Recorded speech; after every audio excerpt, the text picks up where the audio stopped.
भाभी, क्या ये सच है कि कल दीदी आ रही हैं? बताओ, अभी 2 दिन पहले पूरे घर की सफाई हुई है। उनके बच्चे आते ही पूरे घर का सत्यानाश कर देंगे। और मम्मी जी कहेंगी, सफाई के साथ साथ बेटी की फरमाइश भी पूरी करो। खुद तो अपने घर में आए दिन खिचड़ी बनाती हैं और यहाँ आकर बिरयानी का आदेश देती हैं। सोनी अपनी जेठानी नेहा से कहती है।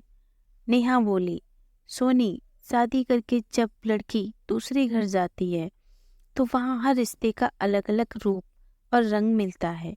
उन सबको मिलाकर चलना ही पड़ता है। हमें अपने घर की शांति बनाए रखने के लिए कुछ बातों को अनसुना करना पड़ेगा। और अनीता जी कौन सा यहाँ रहने के लिए आ रही हैं? हम दोनों मिलकर सब संभाल लेंगे। मैं हूं ना, तुम चिंता क्यों करती हो? सोनी बोली, अरे भाभी, आप क्या संभालेंगी? आप तो सब मिला जुला कर चलने में विश्वास रखती हो। तभी तो शादी को 20 साल हो गए, फिर भी मम्मी जी आपको सुनाने का एक मौका नहीं छोड़ती हैं। ऊपर से दीदी आएंगी, देखना दोनों मिलकर रोज नई नई बातों की खिचड़ी पकाएंगी और हमारा जी जलाएंगी। नेहा सोनी की बातों पर मुस्कुराती रही और सोनी अपनी व्यथा सुनाती रही।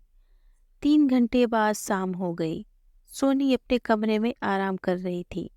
तभी उसकी सास विमला जी आई और बोली, बहू, संध्या बेला में कोई सोता है? शादी से पहले जब अनीता इस घर में रहती थी, हर शाम चाय पकौड़े बनाती और सबको चाय पिलाती थी।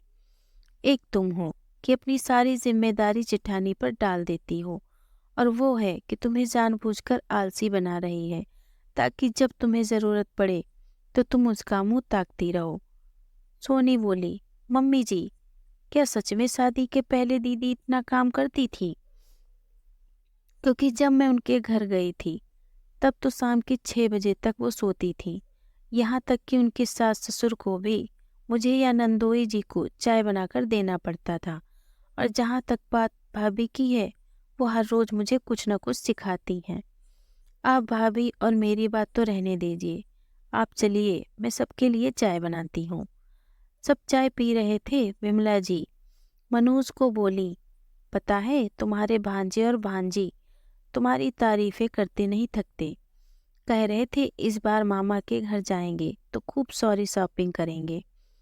नेहा बहू, अनीता और मेहमान जी तुम्हारी तारीफ भी कर रहे थे कि भाभी के हाथों में जादू है। इस बार मटर की कचौरी और पालक के पराठे खाए बिना लौटेंगे नहीं। सोनी धीरे से नेहा के कानों में बोली, पता चला भाभी यहाँ आने के पीछे का मकसद?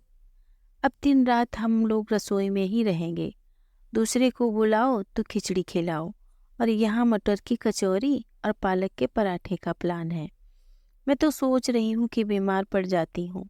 आप अपना देख लो। नेहा ने सोनी को आंखें दिखाई और चुप रहने का इशारा की तो विमला जी बोली, क्या हुआ बहू? देवरानी जेठानी में क्या खुसर पुसर हो रही है? अरे ननद के आने की खुशी चेहरे पर दिख ही नहीं रही है क्या? जब अपने मायके जाती हो तो तुम लोगों की भाभी का चेहरा भी ऐसे ही पीला पड़ जाता है। नेहा जब तक बातों को संभालने की कोशिश करती, सोनी बोली, मम्मी जी, मैं तो जब मायके जाती हूँ तो मेरी भाभी के चेहरे खिल उठते हैं, ये सोचकर कि अब ननद आई है तो थोड़ा आराम मिलेगा। और हम भी यही सोचकर जाते हैं कि मायके में इतने दिन आराम किया तो अब थोड़ी बहुत मदद भाभी की भी कर दें, तभी तो ननद भाभी का रिश्ता बना रहता है। नेहा जल्दी से बोली, मम्मी जी, सोनी के कहने का मतलब ये है कि जितना हम अपने मायके में अपनी भाभी के साथ खुश रहते हैं, उतना ही दीदी के आने पर हमें खुशी होती है। और मेहमान जी को आने तो दीजिए, उनकी पसंद की सारी चीज़ें बनाऊंगी। आप चिंता मत कीजिए। चलिए, अब खाने की तैयारी करते हैं। चलो सोनी। इतना कहकर वो सोनी को अपने साथ ले गई। इधर विमला जी मुंह बनाकर दोनों को देख रही थीं। रसोई में जाकर सोनी बोली, भाभी, आप क्यों मुझे वहां से ले आई? दीदी, आज तक मम्मी जी की सेवा नहीं की होगी जितनी सेवा आप करती हैं। फिर वो आपसे और मुझसे प्यार से बातें क्यों नहीं कर सकती? नेहा बोली, सोनी, धीरज रखो। जिस दिन उन्हें ये एहसास होगा कि हमारा प्यार मतलबी नहीं है, क्योंकि हम तो अपना सब छोड़कर उनके साथ रहने आए हैं और ये एहसास उन्हें जवाब देकर या झगड़ा करके नहीं दिलाया जा सकता। सोनी बोली, आप कहना क्या चाहती हैं? मैं समझी नहीं। नेहा बोली, अरे भोली सोनी, जहाँ शब्दों से काम चल जाए वहाँ तलवार निकालने की क्या ज़रूरत है। हमें रिश्तों की सच्चाई सबके सामने रखनी होगी, वो भी मर्यादा में रहकर। आखिरकार ये परिवार और इससे जुड़े हुए हर रिश्ते हमारे हैं। अगर कीचड़ उछालोगी तो हमारे दामन पर भी छींटे उड़ेंगे, ये याद रखना। सोनी नेहा का इशारा समझ गई। करीब 1 हफ्ते बाद अनीता अपने मायके आई। आते ही तंज कसना शुरू किया।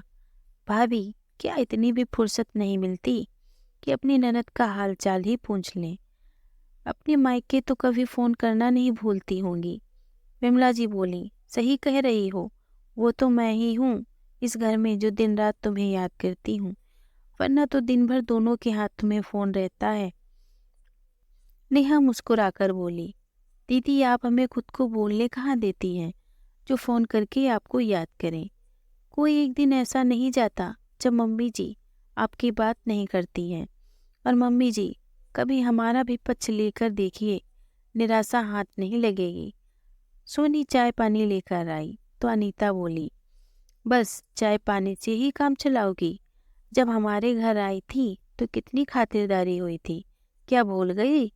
सोनी नेहा की तरफ देखी तो नेहा ने इशारों में ही उसे चुप रहने को कहा। हर रोज नेहा और सोनी छोटी छोटी बातों को अनसुना कर रही थी।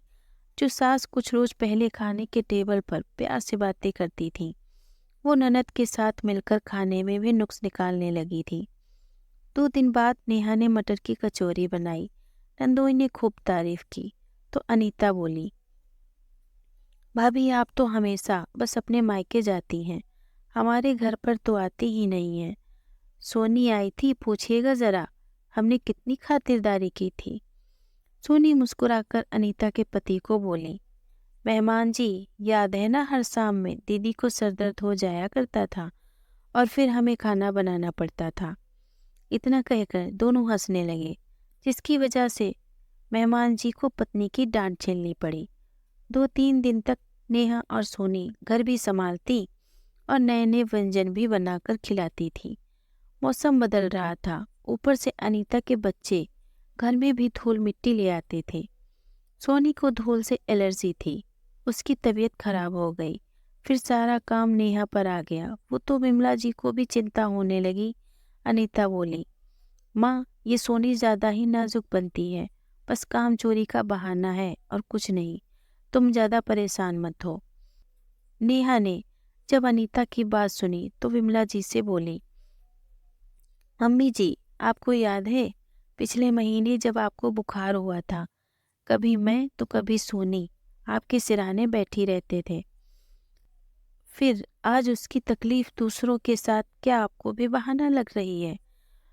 वो अपनी सफाई में कुछ कहती उससे पहले ही नेहा बोली, मम्मी जी ऐसा क्यों होता है कि दीदी के आने पर आपका व्यवहार हमारे लिए बदल जाता है, जबकि दीदी कुछ रोज के लिए आती हैं और चली जाती हैं, फिर तो आप हमारे साथ ही वक्त बिताती हैं। कभी सास से माँ बनकर देखिएगा, बहुएं भी निराश नहीं करती हैं। इतना कहकर नेहा सोनी के कमरे में चली गई। अनीता बोली, माँ आपको नहीं लगता सोनी के संसर्ग में बड़ी भाभी भी ज्यादा बोलने लगी है? विमला जी बोली, चुप करो अनीता, एक तो वो बेचारी बीमार है और दूसरी पूरा घर संभाल रही है। अभी भी तुम्हें यही सब सोच रहा है। मुझे महेश ने सब कुछ बताया था जब वे लोग तुम्हारे घर गए थे। एक दिन भी तुमने ढंग से खाना बनाकर नहीं खिलाया, बल्कि वहाँ भी सोनी ही सबको बनाकर खिलाती थी। यहाँ मदद करने के बजाय तुम मेरी बीमार बहू का मजाक उड़ा रही हो, तुमसे ये उम्मीद ना थी। इतना कहकर विमला जी सोनी के कमरे में चली गईं। करीब 2 दिन तक नेहा और विमला जी ने सोनी की देखभाल की। फिर विमला जी ने काम वाली को लगाकर पूरे घर की साफ सफाई करवाई तो सोनी को अच्छा महसूस होने लगा। नेहा ने जब सोनी को पूरी बात बताई तो सोनी विमला जी से बोली, मम्मी जी मेरी कड़वी बातों के लिए मुझे माफ़ कर दीजिएगा। भाभी सच कहती थी, लड़ाई झगड़े से रिश्तों का एहसास नहीं होता है। विमला जी बोली, बहू माफ तो तुम दोनों मुझे कर दो कि बेटी के आते ही मैं तुम सबका प्यार भूल गई। अनीता आगे बढ़कर बोली, मैं आप दोनों भाभियों से अपने बर्ताव के लिए माफ़ी चाहती हूँ। आप लोगों में कितनी एकता है ये देखकर मुझे समझ में आ गया कि रिश्ते वो मोती हैं जिन्हें एक धागे में पिरोकर रखना चाहिए। अंत भला तो सब भला। जिस घर में एक दूसरे के होने का एहसास हो, उस घर में हमेशा खुशियों का वास होता है। मित्रों, किसी के आने से या जाने से हमारे व्यवहार में फ़र्क नहीं आना चाहिए, क्योंकि मेहमान तो कुछ पल के लिए आते हैं और चले जाते हैं। बाद में जो हमारे साथ रहते हैं वही हमारे दुख दर्द में साथ होते हैं। इस बात का सदैव ध्यान रखें। दोस्तों, अगर हमारी कहानी आपको पसंद आई हो तो प्लीज़ मेरे चैनल को लाइक और सब्सक्राइब करें। धन्यवाद।